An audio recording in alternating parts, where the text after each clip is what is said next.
Hey guys, welcome back to today's video. Today is Saturday, August 21st, 2021, and today I'm going to be talking about Marjorie Taylor Greene, the representative from Georgia's 14th Congressional District, who has made a name for herself through a number of claims that she has created across the United States relating to COVID-19, vaccine efficacy, the January 6th insurrection, and a number of other things that seem to have followed her from the time before she entered United States Congress. Essentially speaking, Marjorie Taylor Greene has become a notable name because of what she says, not necessarily because of what she does. But I will say that now that we are starting to see her become more politically active, the speculation about her potentially running for president of the United States has started to build up. She visited the state of Iowa with Matt Gaetz fundraising in this state. And it is interesting to see, considering that she's not from Iowa. You see, it would make sense if she was a representative from the state of Iowa, but she just simply is not. So for her to visit the Iowa State Fair, you start to realize that this is exactly what presidential contenders do years out before they announce their candidacy. Now, if you take a look at where she stands in the state of Georgia, you do know that Georgia went to Joe Biden in the 2020 election, but her congressional district, of course, did not go to the Democrats. Her 14th district overwhelmingly went to the GOP, with her winning 75% of the vote in an open race. Now, her race is never really going to be competitive. Georgia Republicans are going to put her in a district where she will be fine, and there will not be this type of consideration that this race could at all be competitive. Marjorie Taylor Greene, in her very much safe red district, has nothing to worry about. But I find it quite interesting that she's even visiting the state of Iowa. It might actually be possible that she wants to run for president of the United States.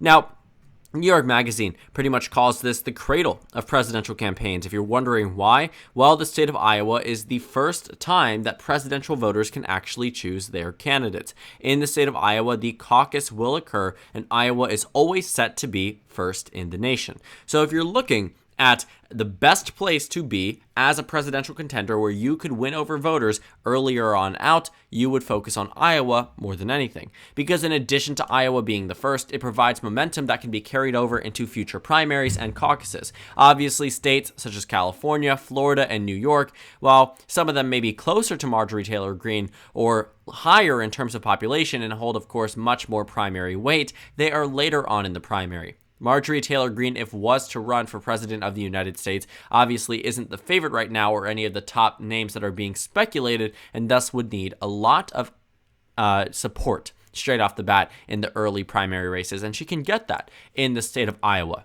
But if you're talking about who could actually be running for president in 2024? Matt Gaetz also is someone who has publicly expressed interest in running for president. Now, Marjorie Taylor Greene hasn't spoken on it, hasn't said whether or not that she wants to run for president, but she finds herself in a position where many Republicans, Democrats, and independents now know who she is. There are over 200 House of Representative members in the House that are Republicans, where most of them are unknown. If you take a look across the country, you choose a random district, let's say neighboring 9th District. How many people know who Andrew Clyde is? He's the neighboring district for Marjorie Taylor Greene, but most people don't know who that is. You have Barry Loudermilk. That is the first time I have ever seen that name, and it makes sense. There are 200 plus Republican representatives, so for one in particular, Marjorie Taylor Greene, to not be in a position where she's a top committee head because she's no longer on her committee, she's been stripped of them, she's not a part of Republican House leadership, she made a name for herself over the past year, and she's able to utilize that now that she's in Congress, and thus a lot of people know who she is now. Obviously, it's not going to be everybody in America the same way that they would recognize Joe Biden and Donald Trump, but the majority of Americans have heard of who Marjorie Taylor Greene is because she has been mentioned by numerous, and in fact, maybe all mainstream media sources for the American public. So, of course, there is that speculation, and now that she's with Matt Gaetz, another person who seems to be floating the possibility of running for president in 2024, it only increases the suspicion that she might be considering to do so as well. I mean, why else would you go with another potential presidential contender to the state of Iowa? If you can knock two birds out with one stone, why not do it? They have been traveling across the nation as a way to, pretty much just spread their rhetoric, essentially be these Republicans that are traveling across the country despite both Matt Gaetz and Marjorie Taylor Greene to be from Florida and Georgia, respectively. So Iowa, though, in particular, I think really is a major indicator that there are some types of discussions, at least, beyond what has already been mentioned. Marjorie Taylor Greene, I think, knows exactly what works for her and what starts to get the media talking about her. In a similar fashion to Donald Trump in 2016, during that Republican primary season, Donald Trump entered into the primary season with that ideology that any press is good press, and you can see it working out perfectly. If you take a look at a lot of the polls that were taken throughout the years of 2013, 2014, and most of 2015, Donald Trump wasn't a top name. Donald Trump announced his bid for the White House around July 2015 and almost immediately was able to surface up as the front runner amongst everybody. Now, people originally thought of this as simply just Donald Trump being a recognizable name. He's a household name. Of course, he was going to jump up in terms of the way that he was doing well in 2016 with that Republican primary. But it was that idea that any press is good press was able to pretty much make his name much more well known than what it already was. You see, if you take a look at the first time that Donald Trump was being polled, he was actually polling at one point at just 3% across the nation. It jumped up to 4, jumped up to 6, jumped up to 7, jumped up to 10, and all of a sudden, he was the front runner in a matter of weeks.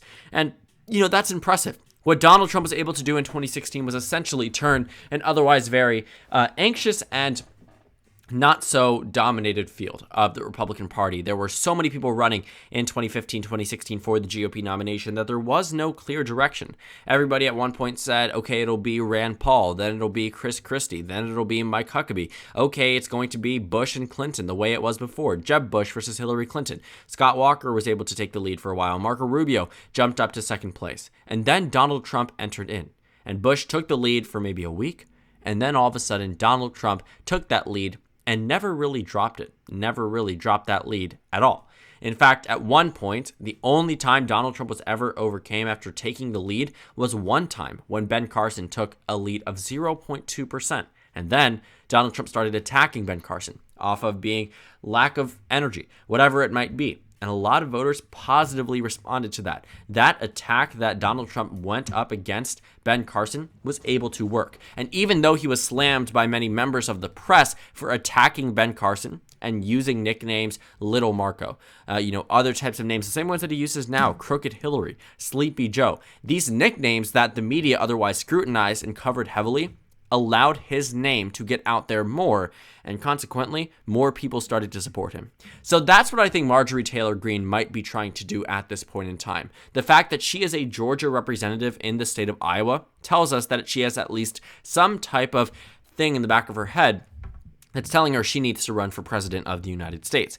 And I don't necessarily blame her. I mean, if you take a look of the amount of people that now know who she is and the amount of people that are coming to her side in terms of defense and those she has actively campaigned for, David Perdue, Kelly Loeffler, the fact she was invited by the two Republican nominees in 2021 to campaign on behalf of the special election, the runoff election that was set to occur, the fact that Donald Trump has mentioned her name and talked about her in a very positive manner. The fact that many Republicans have supported Marjorie Taylor Greene despite her being relatively unknown a year ago.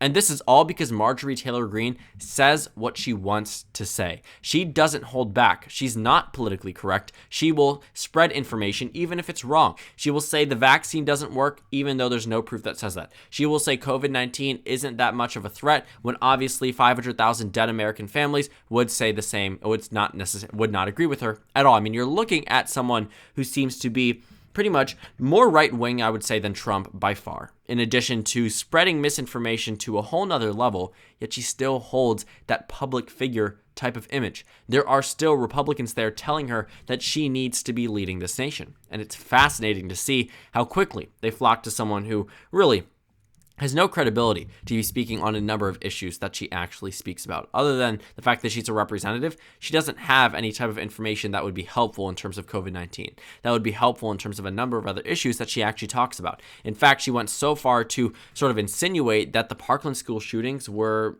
either faked or utilized in a way to launch an assault on the Second Amendment.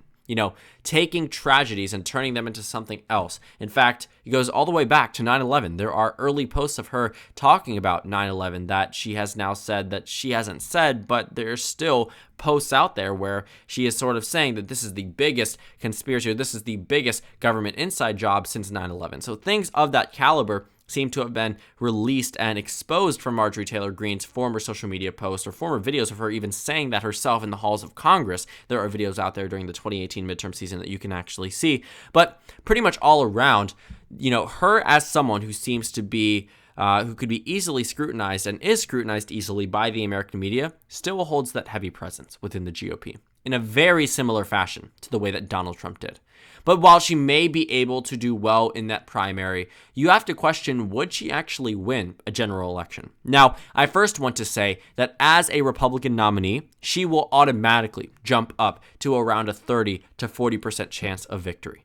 Becoming a nominee, even if it may seem crazy to think about 3 years in advance, 2 years in advance, or maybe a year in advance for the case of even Donald Trump, that you had members of the Republicans, Democrats, and some independents saying, this person isn't electable. But once that R or D goes by their name, they will become electable. It doesn't really matter.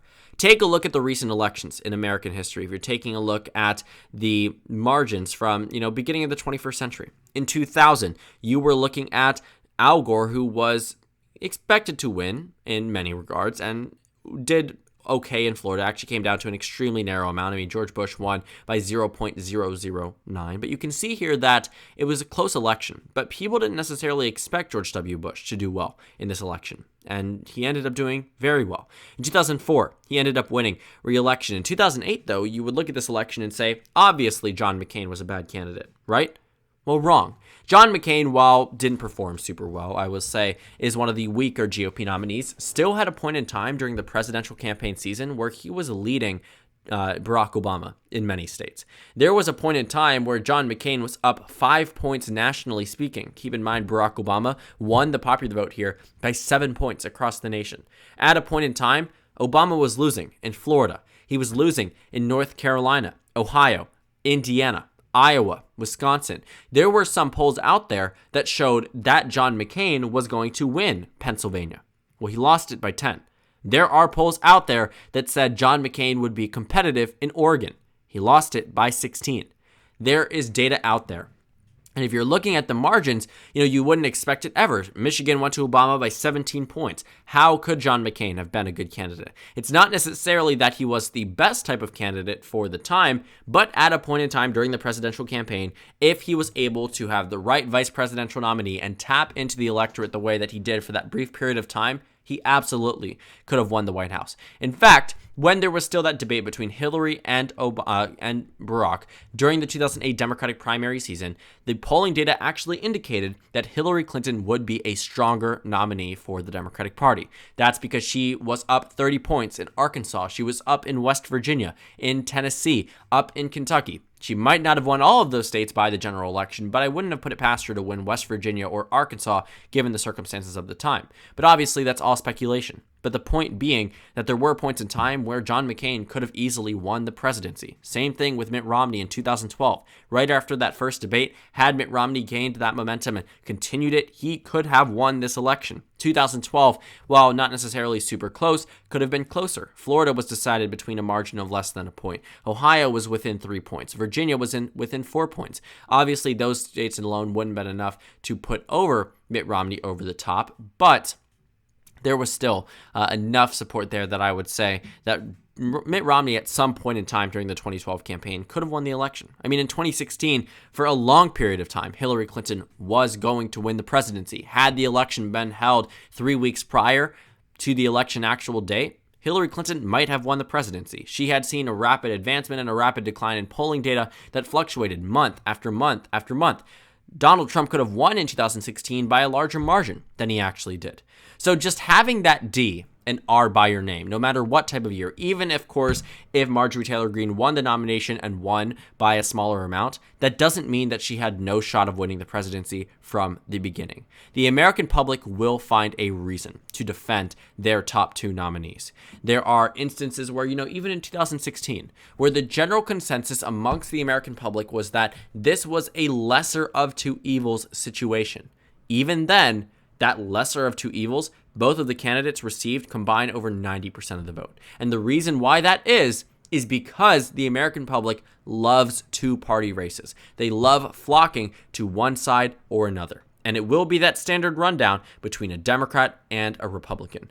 No matter who is on the ballot, if they have the D or R by their name, they will prove to be, in some cases, electable and will have at least some time during the campaign season an okay shot at winning the presidency. Marjorie Taylor Greene in 2024, do I think that she would win at all? It's very possible that she's able to get a 10, 20, 30% chance of victory just by having that R by her name. But do I also think that she will do things and eventually screw herself over and eventually lose? Absolutely. Marjorie Taylor Greene is by no means the favorite to win if she is that GOP nominee, but to counter out entirely is to ignore the way that American politics has worked for the past few centuries now. And it's in a position where you can't really make that argument, or 2 centuries, can't really make that argument that, just because someone may be unpopular now, that all of a sudden they will no longer become this potential candidate for office. It could never become president of the United States, because that's just simply not how it works in American politics. If you have that D or R by your name, there is a very good shot that you win the presidency. Nobody starts out and remains in that race with a less than 5% or 10% chance of winning the presidency. Things fluctuate because American politics can change and does change overnight. So thank you guys so much for watching this video. Make sure to comment down suggestions below. Subscribe on the left if you haven't already, and check out the Instagram and Twitter. At the bottom left of the screen, there's also a Discord server for you to go ahead and join. On the screen, there's a video you can watch, and then a playlist for my 2022 election analysis videos. Actually, let's make that 2024 election analysis videos. Again, thank you guys so much for watching, and I will see you all later today.